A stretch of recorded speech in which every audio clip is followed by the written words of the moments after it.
UPIಗೆ ಎಳ್ಳು ನೀರು ಬಿಡುವಂತ ಕೆಲಸ ನಡೀತಾ ಇದೆ. ಯಾಕೆ ಅಂತಂದ್ರೆ ಇದು ಕಮರ್ಷಿಯಲ್ ಟ್ಯಾಕ್ಸ್ನವರು ಮಾಡಿರುವಂತ ಎಡವಟ್ಟಿನಿಂದಾಗಿ ಈಗ ವ್ಯಾಪಾರಸ್ಥರು ಎಲ್ಲವನ್ನ ಬಿಟ್ಟು ಮತ್ತೆ ಕ್ಯಾಶ್ ವ್ಯವಹಾರಕ್ಕೆ ಹೋಗುವಂತ ಲೆಕ್ಕಾಚಾರಕ್ಕೆ ಬರ್ತಾ ಇದ್ದಾರೆ. ಕೆಲವು ಕಡೆಗಳಲ್ಲಿ ಇಲ್ಲ, ನಾವು ಕರೆಕ್ಟ್ ಆಗಿದ್ದೀವಿ, 40 ಲಕ್ಷದ ಒಳಗಡೆಗಿದ್ರೆ ನಾವು ಕಟ್ತೀವಿ, ಇಲ್ಲಾಂದ್ರೆ ಇಲ್ಲ ಅಂತ ಹೇಳ್ತಾ ಇದ್ದಾರೆ. ಯಾಕಂದ್ರೆ ಅವ್ರ ವ್ಯವಹಾರಗಳು ಅಷ್ಟೇ ಇರೋದು. ಬಟ್ ಕೆಲವರಿಗೆ ಭಯ ಶುರು ಆಗ್ಬಿಟ್ಟಿದೆ. ನಾಳೆ ನಮಗೂ ಎಲ್ಲಿ ನೋಟಿಸ್ ಬಂದ್ಬಿಡುತ್ತೋ, ನಾವು ಕ್ಯಾಶ್ ವ್ಯವಹಾರಕ್ಕೆ ಹೋಗ್ಬಿಡೋಣವಾ, ಏನಿದು ಅನ್ನುವಂತಹ ಒಂದಿಷ್ಟು ಆತಂಕ ಕೆಲವರಲ್ಲಿ ಮರೆ ಮಾಡಿದೆ. ಅದಕ್ಕೆ ಸಮಸ್ಯೆಯನ್ನ ಬಗೆಹರಿಸುವಂತ ಕೆಲಸವನ್ನ ನಿಜವಾಗಿಯೂ ಕೂಡ ವಾಣಿಜ್ಯ ತೆರಿಗೆ ಇಲಾಖೆಯವರೇ ಮಾಡಬೇಕು. ಜಾಗೃತಿಯನ್ನು ಮೂಡಿಸುವಂತ ಕೆಲಸ ಮಾಡಬೇಕು. ಭಯ ಹುಟ್ಟಿಸುವಂತ ಕೆಲಸ ನೀವು ಮಾಡಬಾರ್ದು. ನಿಮ್ಮ ಕೆಲಸ ಅದಲ್ಲ, ಭಯ ಹುಟ್ಟಿಸುವಂತ ಕೆಲಸ. ರಾಜ್ಯದಲ್ಲಿ ಮೋದಿ ಕನಸಿನ ಡಿಜಿಟಲ್ ಪೇಮೆಂಟ್ ಹಳ್ಳ ಹಿಡಿತಾ ಅಂತಂದ್ರೆ ಹಳ್ಳ ಹಿಡಿಸೋಕೆಲ್ಲ ಪ್ಲಾನ್ ವ್ಯವಸ್ಥೆಯನ್ನ ಮಾಡ್ಕೊಂಡಂಗೆ ಕಾಣಿಸ್ತಾ ಇದೆ. ಟ್ಯಾಕ್ಸ್ ನೋಟಿಸ್ಗೆ ವ್ಯಾಪಾರಸ್ಥರು ಬೆದರು ಹೋಗಿದ್ದಾರೆ. ಯಾರಿಗಾದರೂ ಹಾಗೆ ಆಗುತ್ತೆ. ಬೇಕರಿ ಕಾಂಡಿಮೆಂಟ್ಸ್ಗೆ ಟ್ಯಾಕ್ಸ್ ನೋಟಿಸ್ಗೆ ಮಾಲೀಕರು ಹೈರಾಣಾಗಿ ಹೋಗಿದ್ದಾರೆ. ಬೆಂಗಳೂರಿನ ಬಹುತೇಕ ಕಡೆಗಳಲ್ಲಿ UPI ಬೋರ್ಡ್ ಇಲ್ಲ. ಬೇಕರಿ ಕಾಂಡಿಮೆಂಟ್ಸ್ನಲ್ಲೂ ಕೂಡ ಆನ್ಲೈನ್ ಪೇಮೆಂಟ್ಗೆ ಹಿಂದೇಟನ್ನು ಹಾಕ್ತಾ ಇದ್ದಾರೆ.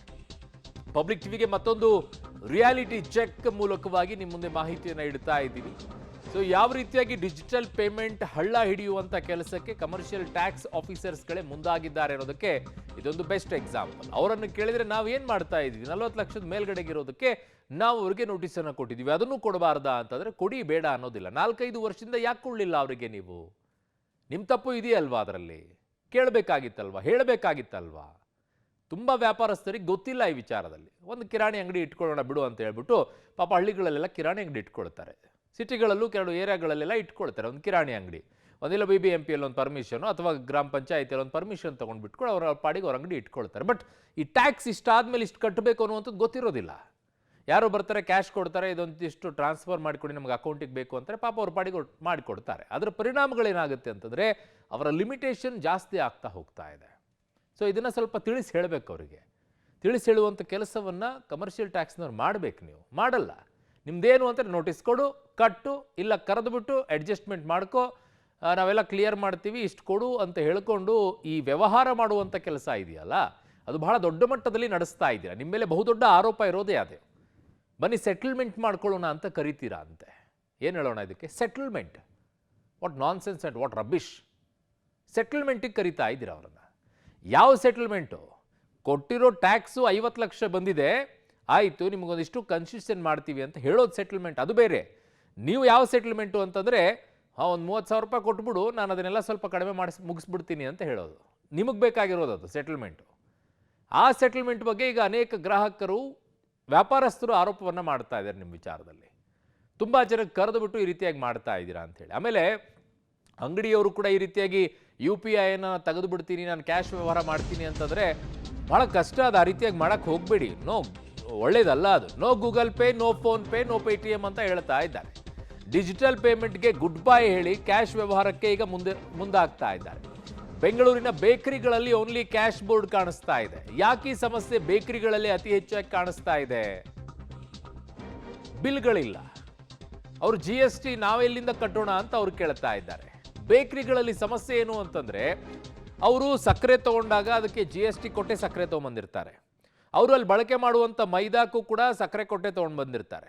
ಬಳಕೆ ಮಾಡುವಂಥ ಪ್ರತಿಯೊಂದು ಪ್ರಾಡಕ್ಟ್ಗಳಿಗೂ ಕೂಡ GST ಕಟ್ಕೊಂಡು ಬಂದಿರ್ತಾರೆ. ಆ GSTಯನ್ನು ನೀವು ಆಲ್ಮೋಸ್ಟ್ ಆಲ್ ಗ್ರಾಹಕರ ಮೇಲೆ ಹಾಕಿರ್ತೀರ. ಕಾರಣ ನಿಮ್ಮ ಒಂದು ಕೇಕೋ ಅಥವಾ ಒಂದು ಬನ್ನೋ ಯಾವುದಕ್ಕೋ ಎಲ್ಲ ಲೆಕ್ಕಾಚಾರ ಹಾಕಿಬಿಟ್ಟು ನೀವು ಒಂದು ಲೆಕ್ಕ ಇಟ್ಟಿರ್ತೀರ. ಅದನ್ನು ಗ್ರಾಹಕರಿಂದ ತೊಗೊಂಡ್ಮೇಲೆ ನೀವು ಕಟ್ಟಲ್ಲ. ನಾವು ಏನಕ್ಕೆ ಕಟ್ಟಬೇಕು ಅಂತೀರಾ? ಅನೇಕರು ಆಗಲೇ ನಮ್ಗೆ ದೂರವಾಣಿ ಸಂಪರ್ಕದಲ್ಲಿ ಮಾತನಾಡಿದಾಗ ಹೇಳ್ತಾ ಇದ್ರು, ಸರ್ ಅವ್ರು ಸೈಟ್ ಮೇಲೆ ಸೈಟ್ ಖರೀದಿ ಮಾಡ್ತಾರೆ, 40 ಲಕ್ಷದ ಮೇಲ್ಗಡೆಗೆ ಅವ್ರದ್ದು ಆಗಿದೆ ಅನ್ನೋದೇ ಆದರೆ ಅವ್ರು ಯಾಕೆ ಟ್ಯಾಕ್ಸ್ ಕಟ್ಟಬಾರ್ದು ಅಂತ ಕೇಳ್ತಾರೆ. ಏನು ಹೇಳಬೇಕು ಇದಕ್ಕೆ? ಈ ರೀತಿಯಾಗಿ ಎರಡೂ ರೀತಿಯಲ್ಲೂ ಕೂಡ ನಡೀತಾ ಇದೆ ದ್ವಂದ್ವಗಳು.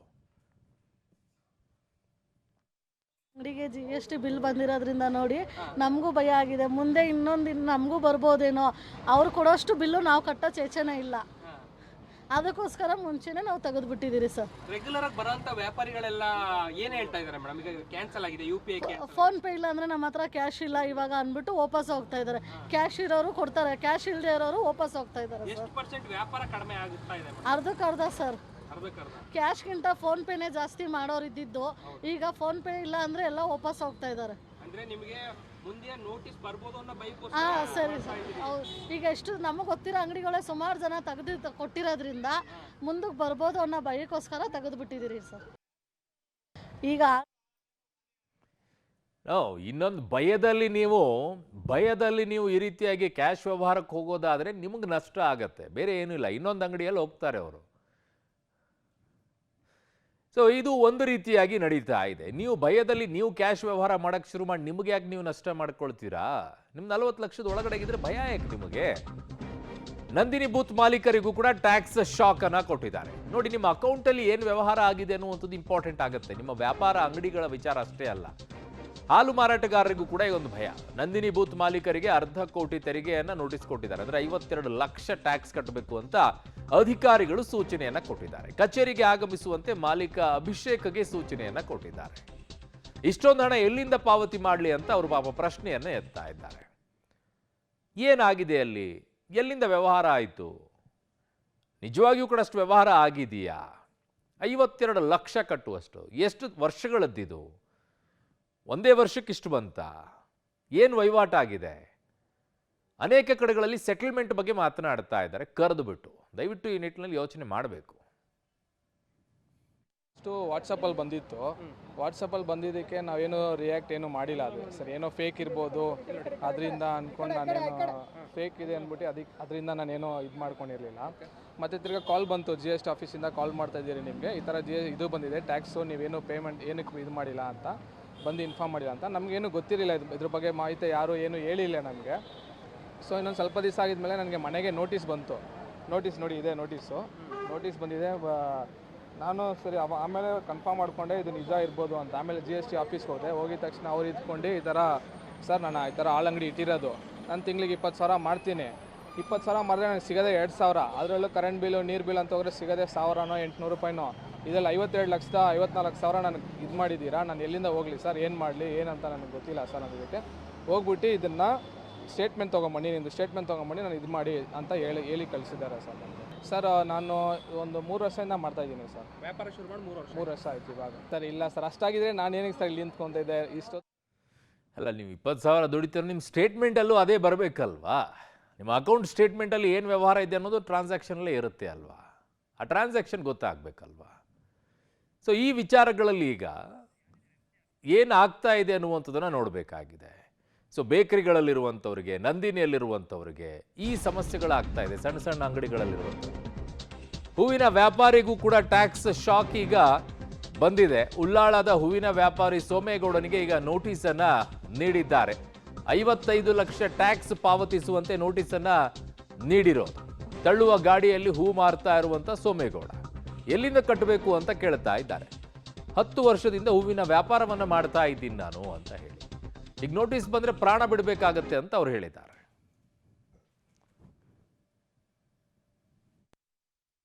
ಸರ್ 50 ಲಕ್ಷ ಅಂತ ಕೊಟ್ಟಿದ್ದಾರೆ ಸರ್. ನಾವು ತಲಗಾಡಿಲಿ ಹೂ ವ್ಯಾಪಾರ ಮಾಡೋದು. 50 ಲಕ್ಷ ನೀವು ಕಟ್ಟಬೇಕು, ಇನ್ಕಮ್ ಟ್ಯಾಕ್ಸ್ ಕಟ್ಟಬೇಕು ಅಂತ 2 ನೋಟಿಸ್ ಕೊಟ್ಟಿದ್ದಾರೆ ಸರ್. ಯಾವಾಗ ಬಂತು ಸರ್ ನೋಟಿಸ್? 1 ತಿಂಗಳಿಂದ ಒಂದು ಬಂತು, ಇನ್ನೊಂದು ವಾಟ್ಸಪ್ಪಿಂದನೇ ಕಳಿಸಿದ್ರು ಸರ್. ಯಾವಾಗ ಕಳಿಸಿದ್ರು? 1 ವಾರ ಆಯಿತು ಸರ್. ಏನು ಹೇಳ್ತಾ ಇದ್ದಾರೆ? ಭೇಟಿಯಾಗಿಲ್ಲ. ಒಂದ್ಸಲ ಹೋಗಿದ್ವಿ ಸರ್, ನೀವು ಆಡಿಟ್ ಕರ್ಕೊಬನ್ನಿ ಅಂತ ಹೇಳಿದ್ರು ಸರ್. ನೆಕ್ಸ್ಟ್ಗೆ ಬಂದು ಇದು ಮಾಡಲಿಲ್ಲ ಅಂದರೆ ಕ್ರಮ ಕೈಗೊಳ್ತೀವಿ ಅಂತ ಹೇಳ್ತಾ ಇದ್ದಾರೆ. ಎಷ್ಟು ದಿನ ಆಯ್ತು ನೋಟಿಸ್ ಕೊಟ್ಟು ನಿಮಗೆ? 1 ತಿಂಗಳಾಯ್ತಾ? ಹಾಂ, 1 ತಿಂಗಳಾಯ್ತು ಸರ್. ಏನು ಮಾಡಬೇಕು ಅಂದ್ಕೊಂಡಿದ್ದೀರಿ ಮುಂದೆ? ಸರ್ ನಾವು ತಳ್ಳಗಾಡೀಲಿ ವ್ಯಾಪಾರ ಮಾಡೋದು. ನಾವು ಎಲ್ಲಿಂದ ತಂದು ಕಟ್ಟಲಿ ಸರ್? ಮನೆ ಬಾಡಿಗೆ ಕಟ್ಟೋದೇ ಕಷ್ಟ ಐತೆ ನಮಗೆ. ನಾವು ಎಲ್ಲಿಂದ ತಂದು ಕಟ್ಟಲಿ ಟ್ಯಾಕ್ಸು? ಸರ್ ನಾವು ಉಳ್ಳಾಳು ಯೂನಿವರ್ಸಿಟಿ ಕ್ವಾರ್ಟರ್ಸ್ ಅವರು ಸರ್, ಉಳ್ಳಾಳು ಮೇನ್ ರೋಡು. ಎಷ್ಟು ವರ್ಷದಿಂದ ಹೂವಿನ ವ್ಯಾಪಾರ ಮಾಡ್ತಿದ್ದೀವಿ? ನಾವು ಅಲ್ಲೇ ಒಂದು 10 ವರ್ಷದಿಂದ ಹೂವಿನ ವ್ಯಾಪಾರನೇ ಮಾಡ್ತಾಯಿದ್ದೀವಿ ಸರ್. ಫೋನ್ ಆನ್ಲೈನ್ ಮುಖಾಂತರ? ಹಾಂ ಸರ್, ಈ ಫೋನ್ಪೇ ಎಲ್ಲ ಬಂದಮೇಲೆ ಅದರಿಂದನೇ ನಾವು ಮಾಡ್ತಾಯಿದ್ದೀವಿ. ಅದು ಇಬ್ಬರು ವ್ಯಾಪಾರ ಮಾಡ್ತಿದ್ದೆ, ಎಲ್ಲ ಒಂದಕ್ಕೇ ಫೋನ್ಪೇ ಮಾಡಿಸ್ತಿದ್ದೆ ಸರ್. ಯಾರ್ಯಾರು? ನಮ್ಮ ಗಂಡ ಹೆಂಡತಿ ಬೇರೆ ಬೇರೆ ಕಡೆ ಒಂದೇ ಅಕೌಂಟಿಗೆ ಬರ್ತೈತೆ ಸರ್. ಒಂದು ದಿನದ ಆದಾಯ ನಿಮ್ಮದು? ಆದಾಯ ಅಂತ ಹೇಳೋಕ್ಕಾಗಲ್ಲ ಸರ್. ಈಗ ಸರ್ ಈಗ ನಮ್ಮ ಸ್ನೇಹಿತರಿಗೆಲ್ಲವ್ರಿಗೂ ನೋಟಿಸ್ ಬಂದಿದ್ದಾರೆ. ಅವ್ರಿಗೆ 30 ಲಕ್ಷ 40 ಲಕ್ಷ ಬಂದಿದ್ದಾರೆ. ಈಗ ನಮಗೂ ಬರುತ್ತೆ ಅಂತ ಅವ್ರು ಹೇಳ್ತಾ ಇದ್ದೀನಿ. ಅದಕ್ಕೆ ನಮ್ಗೆ ಭಯ ಆಗ್ತಾ ಇದೆ. ನಾವು ಕೇರಳದಿಂದ ಬಂದು ಸಣ್ಣ ಪುಟ್ಟ ವ್ಯಾಪಾರ ಮಾಡಿಕೊಂಡು ಜೀವನ ಮಾಡ್ತಾ ಇದ್ದೀನಿ. ಸುಮಾರು ವರ್ಷದಿಂದ ನಾವು ಮಾಡ್ತಾ ಇದ್ದೀನಿ. ಈ ಥರ ಈಗ ಒಂದೇ ಸಲ ಈಗ ಇಂಟ್ರೆಸ್ಟ್ ಏನು ಕೊಟ್ಟಿಲ್ಲ. 21, 24 25 ಈಗ 4 ವರ್ಷದಿಂದ ಒಂದೇ ಸಲ ಕಟ್ಟಿಯಿಂದ ಹೇಳ್ಬಿಟ್ಟು ಈಗ ಅವ್ರಿಗೆ ಬಂದಿದ್ದಾರೆ ನಮ್ಮ ಸ್ನೇಹಿತರಿಗೂ ನಮಗೂ ಬರುತ್ತೆ, ಖಂಡಿತ ಒಂದೇ ಬರುತ್ತೆ. ಯಾಕೆಂದರೆ ಅದಕ್ಕೂ ನಮ್ಗೆ ಭಯ ಆಗ್ತಾ ಇದೆ. ನಾವು ಹೆಂಗೆ ಜೀವನ ಮಾಡೋದು, ಹೆಂಗೆ ಅಂಗಡಿ ಬಾಡಿಗೆ ಕಟ್ಟೋದು, ಹೆಂಗೆ ಮನೆ ಬಾಡಿಗೆ ಕಟ್ಟೋದು, ಹೆಂಗೆ ಮಕ್ಕಳು ಫೀಸ್ ಹೆಂಗೆ ಕಟ್ಟೋದು ಅಂತ ಅರ್ಥ ಆಗ್ತಾನೆ ಇಲ್ಲ. ಅದೇ ಕಾರಣಕ್ಕೆ ಈಗ ನೀವು ಆನ್ಲೈನ್ ಪೇಮೆಂಟ್ ನಿಲ್ಲಿಸ್ಬೇಕು ಅಂತ ನಾವು ಈಗ ಡಿಸೈಡ್ ಮಾಡಿದ್ದಾರೆ. ಈಗ ಬೇರೆ ಇದಿಲ್ಲವಲ್ಲ, ಆಪ್ಷನ್ ಇಲ್ಲವಲ್ಲ.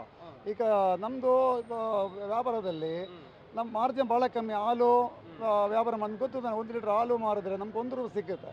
ಈ 1 ರೂಪಾಯಿಸಲ್ಲಿ ನಾವು ಟ್ಯಾಕ್ಸ್ ಹೆಂಗೆ ಕಟ್ಟೋದು, ನಾವು ಮನೆ ಅದು ಹೆಂಗೆ ನೋಡೋದು, ಮಕ್ಕಳು ಫೀಸ್ ಕಟ್ಟೋದು ಹೆಂಗೆ, ಅಂಗಡಿ ಬಾಡಿಗೆ ಕಟ್ಟೋದು ಹೆಂಗೆ, ಮನೆ ಬಾಡಿಗೆ ಕಟ್ಟೋದು ಹೆಂಗೆ. ಆನ್ಲೈನು ಕ್ಯಾನ್ಸಲ್ ಮಾಡುವಂಥ ಪ್ಲಾನಿಂಗ್ ಮಾಡ್ತಾನೆ. ಆನ್ಲೈನು ಕ್ಯಾನ್ಸಲ್ ಮಾಡಿದ್ರೆ ನಮಗೆ ವ್ಯವಹಾರ ಆಗಲ್ಲ. ಅದಕ್ಕೂ ಇದೇನೇ ಭಯನೇ ಆಯಿತು. 53 ಲಕ್ಷ ಅಂದರೆ ನಾವು 5-6 ಲಕ್ಷನೇ ನೋಡಿರಲ್ಲ. 53 ಲಕ್ಷ ಅಂದರೆ ಏನಪ್ಪ ಇದು ಅಂತ ನಾವೊಂದು 2 ದಿವಸ ಬಾಗಿಲನ್ನೇ ಹಾಕ್ಬಿಟ್ಟು ಹೊಟ್ಟೋದ ಸರ್. ತುಂಬ ಭಯನೇ ಆಯಿತು. ಕರೆಸಿದ್ರು ಸರ್, ನೋಟಿಸ್ ಕೊಟ್ಟು ಕಳಿಸಿದ್ರು, ನೀವು ಆಡಿಟ್ರು ಕರ್ಕೊಬನ್ನಿ ಅಂತ ಹೇಳಿದ್ರು ಸರ್. ಹೋಗಿಲ್ಲ ಸರ್. ನಾವು ಏನು ಕರ್ಕೊ ಹೋಗ್ಲಿ ಸರ್? ಏನು ಬಿಲ್ ಕೇಳ್ತಾರೆ, ಎಲ್ಲಿಂದ ಬಿಲ್ ತಂದು ಕೊಡಲಿ? ಬಿಲ್ ಎಲ್ಲಿಂದ ಬರುತ್ತೆ? ಹೂವು ತಗೊಂಡು ಕೊಡ್ತೀವಿ, ಹೂವಲ್ಲಿ ಬಿಲ್ ಕೊಡ್ತಾರಾ? ಯಾವ ಬಿಲ್ ತಗೊಕೊಡ್ಲಿ ಅವ್ರಿಗೆ? ಅವ್ರು ಬಿಲ್ ತಗೊಬನ್ನಿ ಅಂತ ಕೇಳ್ತಾರೆ. ಏನು ಬಿಲ್ ತಗೊಕೊಡ್ಲಿ ಸರ್ ಅವ್ರಿಗೆ? ನಾವು 10 ವರ್ಷದಿಂದ ಹೂವಿನ ವ್ಯಾಪಾರನೇ ಮಾಡ್ತಾಯಿದ್ದೀವಿ ಸರ್. 10 ವರ್ಷದಿಂದ ಹೂವಿನ ವ್ಯಾಪಾರ, ತಳ್ಳ ಗಾಡಿನೇ ಸರ್. ಸರ್ ನಾವೀಗ ಸಾಲ ಬೇಕಾದರೂ ಅವರು ಕೂಡ ಫೋನ್ಪೇನೇ ಮಾಡ್ತಾರೆ. ಸಾಲ ತಗೋಬೇಕಾದ್ರೂ ಅವೆಲ್ಲ ಆಗೈತೆ ಸರ್. 99% ಫೋನ್ಪೇ, ಗೂಗಲ್ ಪೇನೇ ಸರ್ ಮಾಡೋದು. 1 ರೂಪಾಯಿ ಕ್ಯಾಶ್ ಸರ್. ಈಗ ನಾವು ಒಂದು ಸಣ್ಣ ಪುಟ್ಟ ವ್ಯವಹಾರಸ್ಥರು. ಈಗ ನಾವು ಒಂದು ಟೀ, ಕಾಫಿ, ಸಿಗರೇಟು ಮತ್ತು ಮಾಡ್ತೀವಿ, ಅದನ್ನೆಲ್ಲ ಬಿಲ್ ಕೊಡೋಕ್ಕಾಗಲ್ಲ ನಮಗೆ. ಈಗ ನಾವು ಇವ್ರದೆಲ್ಲ ಪಕ್ಕದಲ್ಲೆಲ್ಲ ನೋಟಿಸ್ ಕೊಡೋರೆ. ನಮಗೀಗ ಭಯ ಆಗ್ತಾ ಇದೆ ಸರ್. ಇಲ್ಲಿ ಜೀವನ ಮಾಡಬೇಕು, ವ್ಯಾಪಾರ ಮಾಡಬೇಕು ಅಂತ ನಮ್ಗೆ ಗೊತ್ತಾಗ್ತಾ ಇಲ್ಲ ಸರ್. ಈಗ ನಾವು ಒಂದು 10, 12 ಸಾವಿರ, 15 ಸಾವಿರ ವ್ಯಾಪಾರ ಮಾಡಿದ್ರೆ ನಮಗೊಂದು 2,000 ರೂಪಾಯಿ, 2,500 ಉಳಿಯುತ್ತೆ. ಅದರಲ್ಲಿ ನಾವು ಬಾಡಿಗೆ ಕಟ್ಟಿ, ಕೆಲಸವ್ರು ಸಂಬಳ ಕೊಟ್ಟು, ನಮ್ಮ ಮನೆ ಬಾಡಿಗೆ ಕಟ್ಟಿ, ನಮ್ಮ ಊಟದ ಖರ್ಚೆಲ್ಲ ಆದಮೇಲೆ ನಮ್ಮ ಮಕ್ಕಳ ಫೀಸ್ ಕಟ್ಟಿ ಏನು ಅದನ್ನೇ ಸಾಕಾಗ್ತಾ ಇಲ್ಲ ಸರ್. ಆ ಸಂದರ್ಭದಲ್ಲಿ ನಾವು ಈ ಥರ ನೋಟಿಸಲ್ಲಿ ಅಕ್ಕಪಕ್ಕದಲ್ಲಿ ಕೊಟ್ಟರೆ ನಮಗೆ ಎದೆ ನೋವು ಬರ್ತಾಯಿದೆ ಸರ್. ಆ ಥರ ಆಗಿದೆ ನಮ್ಮದು ಸಮಸ್ಯೆ. ನಿಲ್ಲಿಸ್ಬೇಕು ಅಂತ ಆಸೆ ಪಡ್ತೀನಿ ಸರ್. ನನ್ನ ಸಹೋದ್ಯೋಗಿ ಈಗ ರಾಘು ಮರಿಸ್ವಾಮಿ ನನ್ನ ಸಂಪರ್ಕಕ್ಕೆ ಸಿಗ್ತಾ ಇದ್ದಾರೆ ಮೆಟ್ರೋ ಬ್ಯೂರೋಯಿಂದ. ರಾಘು, ನಿಜಕ್ಕೂ ಕೂಡ ಸಣ್ಣ ವ್ಯಾಪಾರಸ್ಥರಿಗೆ ಈ ಟ್ಯಾಕ್ಸ್ನ ವಿಚಾರದಲ್ಲಿ ತುಂಬ ನಾಲೆಜ್ ಇಲ್ಲ ಅಂತ ಕಾಣಿಸುತ್ತೆ. ಅಕೌಂಟಲ್ಲಿ ಸಾಲ ತಗೊಳ್ಳೋದಾದರೂ ಹಾಕ್ಕೊಳ್ತಾರೆ, ಅಲ್ಲಿಂದನೇ ಟ್ರಾನ್ಸ್ಫರ್ ಮಾಡ್ಕೊಳ್ತಾರೆ. ಇದು ನಮ್ಮ ವ್ಯಾಪಾರದ ಮೇಲೆ, ಟ್ರಾನ್ಸಾಕ್ಷನ್ಗಳ ಮೇಲೆ ಪರಿಣಾಮಗಳು ಉಂಟಾಗುತ್ತೆ ಅನ್ನುವಂಥ ಅವ್ರಿಗೊಂದಿಷ್ಟು ಮಾಹಿತಿಯನ್ನು ತಿಳಿಸಿ ಹೇಳುವಂಥ ಕೆಲಸವನ್ನು, ಅವೇರ್ನೆಸ್ಸನ್ನು ಹುಟ್ಟುಹಾಕುವಂಥ ಕೆಲಸವನ್ನು ಮಾಡಬೇಕಾಗಿತ್ತು ಕಮರ್ಷಿಯಲ್ ಟ್ಯಾಕ್ಸ್ ಆಫೀಸರ್ಸ್ಗಳು. ಅದನ್ನು ಮಾಡ್ತಾ ಇಲ್ಲ. ಅವರು ಬರೀ ನೋಟಿಸ್ ಕಳಿಸೋದು, ಕಟ್ಟಿ ಅನ್ನುವಂಥದ್ದು ಆಗ್ತಾ ಇದೆ. ಇದೇ ಅಲ್ಲೆಲ್ಲೋ ಗ್ಯಾಪ್ ಆಗ್ತಾ ಇರೋ ಕಾಣಿಸ್ತಾ ಇದೆ ಅಲ್ವಾ ಇಬ್ಬರ ನಡುವೆ?